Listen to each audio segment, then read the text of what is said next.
a murderer. Your mother told me to leave my children and go back to my father's empty-handed. She said I am just a tenant here. Obinna, if you are really a man, don't let me suffer like this. If you can. Before her husband died, life was like a beautiful dream. Nneka was 28 years old, a woman whose beauty made people stop and look twice. She and Obinna lived in a big, modern house in the city. They had 3 beautiful children. Chidi was 8, Somi was 7, and Toby was 6. Their home was always full of laughter. Obinna was a good man who loved his wife. He provided everything. Nneka didn't have to struggle for anything. She spent her days taking care of the children and supporting Obinna's dreams. On the morning of the accident, the sun was bright.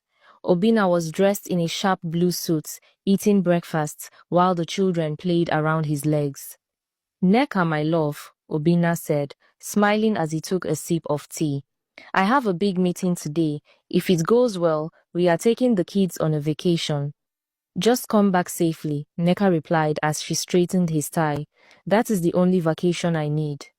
Obinna kissed her forehead, promised to be back by 5 p.m. and drove out of the gate. A few hours later, Nneka was in the living room helping Somi with her homework. Her phone rang. It was an unknown number. Hello, is this the wife of Mr. Obinna? Yes, this is his wife. Who is this? Adam, there has been an accident. A very bad one on the expressway. You need to come to the general hospital now. Nneka's hand went weak. The phone slid from her fingers and hit the floor with a loud crack. She didn't scream yet. She just sat there staring at the wall while her children called her name. Mommy, look! Mommy, please! Mommy, wake up!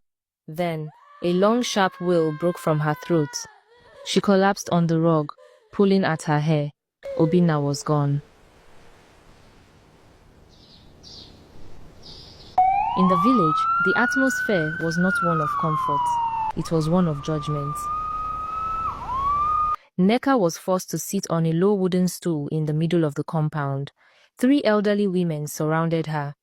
One of them held a sharp, cold razor blade. "Keep your head still, Nneka," the first woman said roughly. "This is the tradition. A wife must be clean so her husband's soul can pass."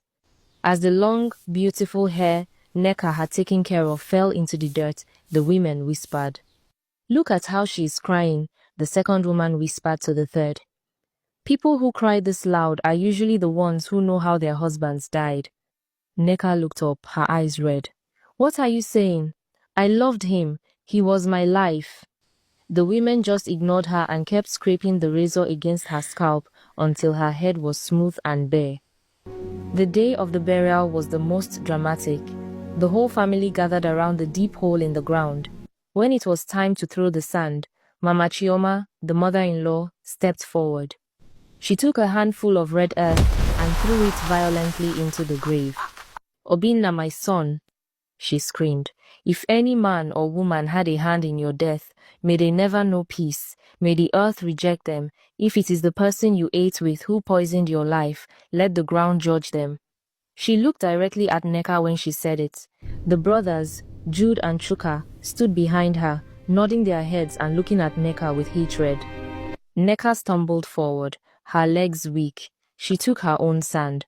"Obinna, you promised the children the park. You promised me forever. Sleep well. I will fight for our children." 2 weeks after the burial, Nneka and the children finally returned to their house in the city. When she turned the key in the lock and pushed the door open, the silence that met them was like a heavy blanket. The house still smelled of Obinna's favorite cologne, and his spare shoes were still neatly tucked under the console table in the hallway. Chidi, Somi, and Toby walked in slowly, their small footsteps echoing on the tiled floor.